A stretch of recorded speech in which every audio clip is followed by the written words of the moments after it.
Hello everyone, welcome back to S biology. तो पिछले video में अपन ने स्टडी करी थी मेंडेलियन डिजीज़ और उसके ट्रिक्स के बारे में। तो अगर आपने वो वीडियो नहीं देखा है तो डिस्क्रिप्शन में मैं लिंक डाल दूंगा, वहाँ से आप देख लेना। अगली बात करते हैं अपन कुछ इंपॉर्टेंट और डिजीज़ के बारे में जिनको एलोबरेट करके मैंने बताया था। कलर ब्लाइंडनेस, हीमोफीलिया और कलर ब्लाइंडनेस को अपन को थोड़ा डिटेल में करना है क्योंकि वहाँ से कुछ न्यूमेरिकल क्वेश्चन आते हैं। तो उसको करने के लिए स्टार्ट करते हैं उनको। तो यहाँ पर एक इम्पॉर्टेंट इन्फॉर्मेशन ये है कि क्रोमोजोम होते कौन कौन से टाइप के हैं, यानी कि मेल में कौन से क्रोमोजोम होते हैं और फीमेल में कौन से होते हैं। तो देखने की बात ये है कि मेल में होता है कि ऑटोसोम्स। ऑटोसोम्स वो होते हैं जो सेक्स को डिफाइन नहीं करते, वो सब में फिक्स होते हैं, चाहे वो फीमेल हो या फिर मेल हो, उनमें सब में सेम होते हैं। लेकिन मेल में एक्स और वाई प्रेजेंट होते हैं। आपको पता है ना कि एक्स और वाई मेल में प्रेजेंट होते हैं। और फीमेल की बात करें तो ऑटोसोम प्लस एक्स एक्स, यानी कि सेम क्रोमोसोम प्रेजेंट होते हैं। तो इसीलिए इसीलिए अगर किसी को लड़का होता है या लड़की होता है, उसके लिए रिस्पॉन्सिबल फादर होता है, ना कि मदर। मदर की उसमें कोई भी गलती नहीं होती। मदर के पास ओनली एक्स एक्स क्रोमोसोम है। मदर इसके लिए कोई रिस्पॉन्सिबल नहीं होती। तो अगर एग्जाम में ये भी क्वेश्चन पूछे कि अगर गर्ल्स या बॉयज़ होने के लिए रिस्पॉन्सिबल कौन है, तो वो फादर की क्रोमोसोम में ज़्यादा इंपॉर्टेंट है। तो अब अगली बात करते हैं। ओके, तो सबसे पहले बात करते हैं कलर ब्लाइंडनेस की। तो कलर ब्लाइंडनेस के अंदर मैंने यहाँ पे सब कुछ लिखा हुआ है, तो उसको आप एक बार ध्यान रख लेना। इसको एक बार अपनी नोटबुक में नोट भी कर लेना कि कैसे क्या होने वाला है। कि तो नॉर्मल एक्स एक्स है तो ये फीमेल में है, तो इसको बोलेंगे नॉर्मल फीमेल। क्योंकि अपन ने अभी देखा था कि पीछे कि जो एक्स एक्स होता है वो फीमेल में होता है, तो ये नॉर्मल है, इसके ऊपर कोई भी साइन नहीं है, इसका मतलब नॉर्मल है। और ये जो एक्स क्रोमोसोम, अब फिर आगे वाले पे एक अक्ष पे सी लिखा हुआ है और अगले पे कुछ भी नहीं है, इसका मतलब ये कैरियर होगी फीमेल, बट दिखने में ये नॉर्मल होगी। आ गई बात समझ में? ये होगी नॉर्मल, नॉर्मल होगी, लेकिन ये होगी कैरियर। ठीक है, इसमें फीमेल में कोई भी कैरेक्टर, मतलब कि कोई कुछ भी नहीं होगा, ये नॉर्मल ही होगी, बट इसको बोलते हैं कैरियर। और जब अगली बात करते हैं तो उसमें अगर एक्स एक्स के दोनों के ऊपर अगर सी सी आता है, तो ये सी कलर ब्लाइंड का ही सी है, तो सी का मतलब है कलर ब्लाइंड।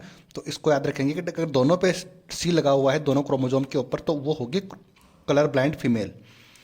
अगली बात करते हैं एक्स वाई। तो अपन ने देखा था कि एक्स वाई मेल में होता है, इस पर कोई भी सी नहीं लगा हुआ, इसका मतलब है ये नॉर्मल मेल होने वाला है।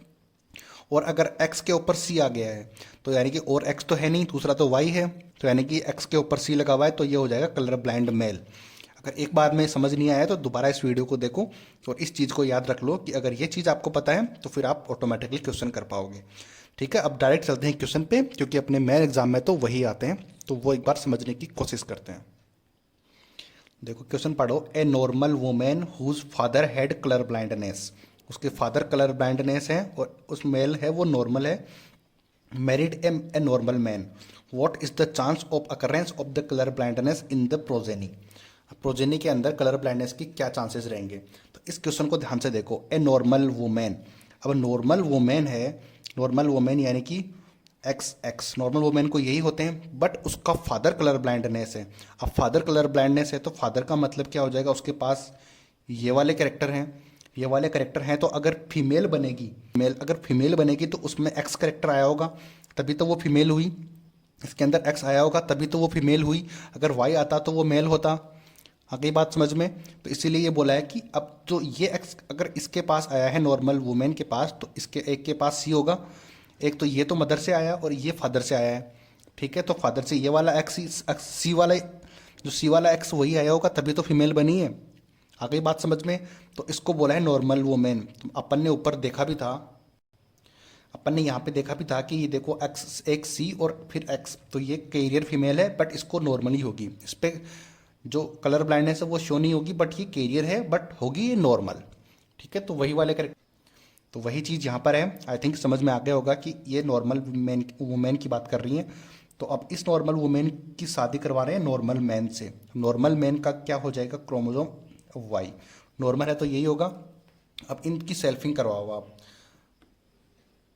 अब इनकी सेल्फिंग करवाओगे तो पुनेट स्क्वायर से कर दें। चलो पुनेट स्क्वायर से करता हूँ मैं यहाँ पे, बहुत से लोगों को वही इजी से समझ में आता है।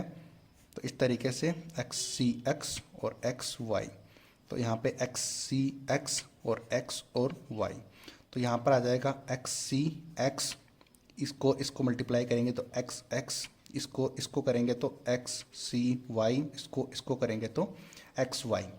तो इसमें अब पूछा क्या है कि, अब पूछा ये है कि what is the chance of occurrence of colour blind in progeny. अब प्रोजेनी के अंदर कलर ब्लाइंड कितने होंगे, अब इसमें कलर ब्लाइंड कौन है। अब इसकी बात करेंगे तो ये तो नॉर्मल में नॉर्मल फीमेल ही होगी, ठीक है। सी तो इसके ऊपर है, पर नॉर्मल मैन, जो नॉर्मल वो मैन होगी, क्योंकि अपन ने ऊपर देखा था। इसके ऊपर कुछ भी नहीं है तो ये भी नॉर्मल, और ये है मेल, ये मेल है तो ये होगा कलर ब्लाइंड, देखा था अपन ने ऊपर, कलर ब्लाइंड होगा। और ये भी नॉर्मल है तो ये भी नॉर्मल ही होगी, और ये भी नॉर्मल है और ये भी नॉर्मल है। तो नॉर्मल नॉर्मल है सारे। तो कितनी परसेंटेज हुई, 25%। 4 में से 1 2 3 4 में से एक ही को कलर ब्लाइंड है, तो इसका मतलब क्या हो जाएगा 1/4 × 100। इस तरीके से भी करोगे तो 25%। तो 25% को अपन टिक कर देंगे कि 25% प्रोजेनी के अंदर कलर ब्लाइंड प्रेजेंट होगा। आगे बात समझ में, अगर एक बार में समझ नहीं आया तो एक बार फिर से इसको वीडियो को चला के देखो, आपको अच्छे से समझ आ जाएगा। आगे बात समझ में, तो अगर वीडियो पसंद आया है तो लाइक सब्सक्राइब शेयर ज़रूर करना। मिलते हैं अगले वीडियो में। अगले वीडियो में डिस्कस करेंगे हीमोफीलिया के बारे में।